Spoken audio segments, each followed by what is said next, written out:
За сайн байна уу? Сайн байцгаана уу? Юу сайхан байна. За сайн байна уу? За сайн байцгаана уу? Таны штэ хамгийн ихний уран бүтээл ямар байсан бэ? Сэтэл нь яг юунаас төрж исэн бэ? Би ер нь анх нэг 2-3 жилийн өмнөөс найзуудтайгаа ингээд ууж муухаараа ч юм уу. Тэгээд янз бүр хамтаа бахаараа тэгээд үгэлж мөглөөд фристайл гэдэг гэсэхгүй бит тавьчтай. За ер нь ингээд тэр дуулж муулдаг болчвол яг рэпер ч гээгүй зүгээр дуулж муулдаг юм гоё уран бүтээл хийдэг болчвол давгүй байх гэж тоо. Тэгэл яг хамгийн анх нэг сард бид нөх удаагүй л байгаа л та юм игээд сая энэ өнгөрсөн жилийн нэг сард анхныхаа дууг хийж үзсэн. Тэгэл болох юм байна гээл мотрид айгоо шааж чи ер нь хийгээд өгөө гэл одоо ингээд чи ингээ артист болчихоо гэл тэгэл артист болсон да. Хамгийн ихний дуу чи юу лээ? Хамгийн ихний дуу Banging on your bitches ass. Red bases гараад алхнаа. Гарт хитэн жолоо байгааг чамаар таалгана. Хом боёо дараа чамд буруу юмыг залгана. Хэрүүл зодоо хүсүү шууд зүрхийн цаг 200-168 хоёртой нэг дуу. Тийм тий. Тэр бол яг хөтөл аян бол нэг ориг мориг бол биш ээ зүгээр л олцсон аян гэрлэлсэн. Екатерина гэж яг юу гэсэн үг юм бэ? Наг маань зууд тэгээд гэрийнхэн бүр анханасаа Бек гэж дууддаг ус аахгүй бүр жоохон бахаас. Тэгээд Катрина гэдэг нь болохоор нэг тийм амар хүчтэй хууль салхи болсон 8 онд ч л Америкт Оросоос орж ирсэн тийм нэг хууль салхи байдаг хөөх. Тэгэл тэр хоёрыг Катрина гэдэг салхи тэгээд Бек хоёроо нийлүүлээл тийм нэг хууль салхи маягийн л тийм амар цөм маавн давлгаа гэсэн утгатай л тийм биш. За дууны үгээрээ яг юуг илэрхийлэхийг зорддог вэ? Тий энэ тал дээр болохоор ийм одоо Монгол рэп яадын те ингээд үгээр зодоол те ингээл амар трипи флоутэй ч юм уу амар үгээр зодоод ингээд утга илэрхийлэх гэдэг байнгут тэр нь Монголдоо л гоёхгүй ер нь бол монголчин ийм цөөхөн үнэтэй зах зээл шүү дээ. Сая ч юм уу те энэ сая энэ хот одоо эдэн үнэтэй сая үнэтэй ч юм уу. Тэгэнгუთ эндээ л үйлчлэн тэр бол тэр систем бол тэгэнгуთ би болохоор Монгол ийм баг хэрэглэгддэг те үл хэрэглэгддэг тийм үгнүүдийг цөөхнөр ашиглаад сонин сонсогддог. Тэр нь гадаадууд тийм сонин гой сонсогддог байх үүднээс бодож үгнүүдээ өрөөд гэхдээ тэр нь ямар ч утгагүй гэсэн үг ш амар тийм сайн утгатай болгоод тийм дуунууд хийх хүсдэг. Тэгээд нэх амар үгээр зодоод байлгүйгээр гоё юм хийх хүсдэг. Тэгээд богинохон цөөхөн сонин сонсогддог үгтэй байх нь чухал. Фонетик гэж шилдэг байгаа тэр юм нь бол фонетик. Тийм. Монголд урлаг ямар байвал илүү урагшлна гэж боддог вэ? Тэгэл ер нь амар ойлгомжтой шүү дээ.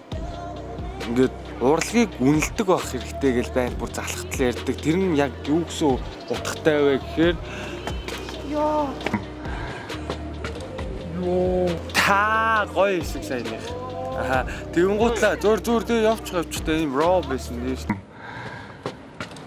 Ёо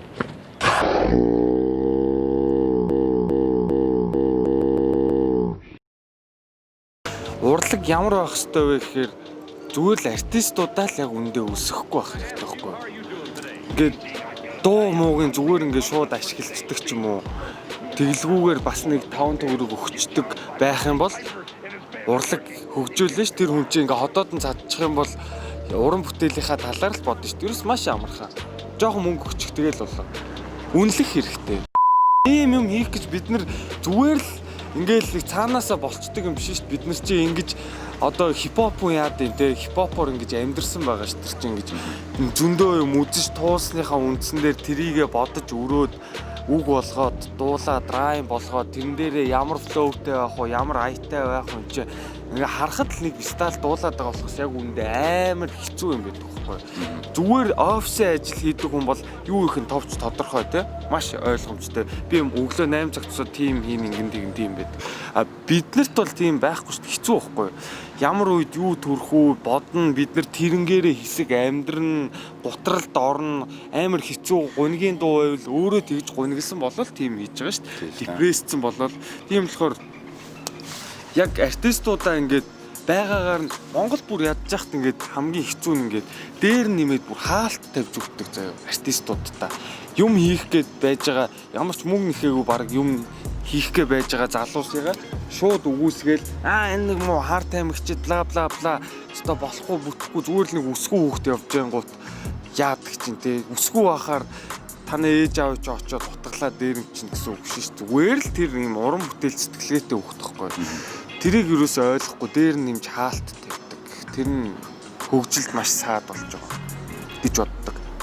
Тийм болохоор ийм нэгэн хэвийн юмнууд Монголоос гараад байгаа байхгүй юу? Юусоо дэлхий рүү гарч чадахгүй байгаа байхгүй гэж бодож байна. За. Дээрүүл зөндөл юм ээ л да. Ирээдүйд урлагаар цаашд явах уу? Тэгээд явна гэвэл яг юу руу ингээд орно гэж бодож байна. Би одоо зураг зурдаг. Contemporary арт тэгээ performance арт биеэр үзүүлэх урлаг хийдэг. Тэгээд цэнхэр шоу гэрэлтөөл төрийн бус байгууллагатай хамтарч ажилладаг. Одоо тэдний артист туцад нь байдаг хүн байгаа. Тэгээд ер нь бол зураг ер нь урлагийн төлөө юмнуудаар л. Тэгээд дээр нь дуулна. Тэгээд би бас хөгжим хийжсэн. Ableton дээр бас хөгжим өрддөг байсан. SoundCloud дээр зөндөө дуунууд байдаг тийм. SoundCloud дээр миний хийсэн хөгжмнүүд бас drum and bass хөгжмүүд. Тэгээд рэпер байж болно, дуучин байж болно. DJ бас хийхийг одоо DJ сурахыг бас хүсэж байгаа юм. Би өөрийгөө маш их потенциалтай тэгээд авьяастай гэж боддог. Өнгөрөхөд бол тий.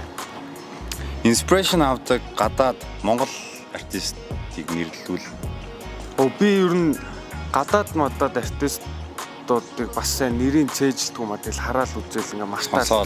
Гэтэ тэд нар надаа ингээд цаана даалдах ухамсарт нэг юм өгч яадаг л баг. Гадаад артистууд ер нь бүгд мундаг. Зураачдын зургийг би амар харж тэндээс таашаал авдаг. Тэгээ би бас сайн нэрнүүдийг мэдэхгүй л дээ. Хүмүүс амар нэр цээжилт юм лээ. Нэр нь яг үнэндээ хамаагүй шүү дээ. Тэрийг мэддэг, тэрний тэдэн он төрсөн тэр нь надад нэг хамаатай санагддаг. Монголоос гэвэл Монголоос би өөрийнхөө crew-ийн хүмүүсээс тэр найзуудаас амар инспирэшн авдаг. Жишээ нь чамаас энэ манай найз Тэмүүлэн. Тэгээд Тэмүүлэнгээс инспирэшн авдаг, Тэнгисээс авдаг 168, 202, манай Мотрийн Cozy, Хисоян бүгднгээс нь маш их инспирэшн авдаг. Мотор яаша. Яаша шүтэн засан. Хамаа юу сая. сүүлд нэг зорилго тавиад тэрэндээ хүрсэн тийм зүйл байгаа л хта тэрнээс хаваалцааж. Тэгэл ер нь миний хүссэн юмнууд амар хурдан биелждэг юм дөө. Би артист болъё гэж бодвол артист болсон. Тэгээ нэх маш хурдан хугацаанд болсон. Тэгээд саяхан одоо ингээд яг гой хотын төвд амьдрэх гэж бодсон. Тэгээ хотын төвд амьдрцсан. Тэгэл машинтай болъё гэж бодсон. Машинтай болсон. Тэгэл ойрын зорилгууд ер нь биелээл байгаа. Одоо корона тавигдахаар гадагшаа явна гэсэн зорилготой байгаа. Тэр бас биелчих байх.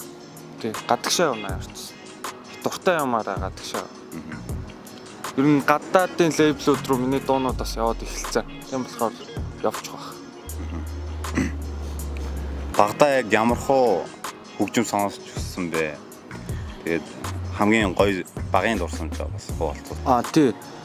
Багада би аавтайгаа аав намайг амар хөгжмөнд ер нь бол оруулсан гэж боддог. Манай аав өөрөө рок сонсдог хүмүүс. Тухайн хүмүүс ч нөө Pink Floyd жоо юм мэддэг хүмүүс нь тийм нэг рок хөгжим сонсдог гэсэн шүү дээ. Kiss, Iron Maiden, юу ч үгүй те Pink Floyd, тийм James Brown, харуудаас James Brown, Jazz юмнууд амар сонсдог.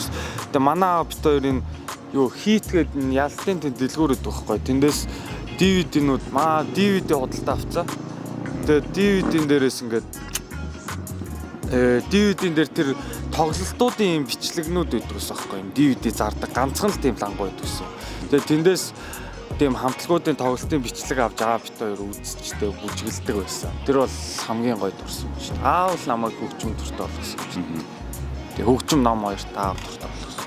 Тэгээ маш гоё шинэ контент байна. Гоё мундаг залууч. Raw те.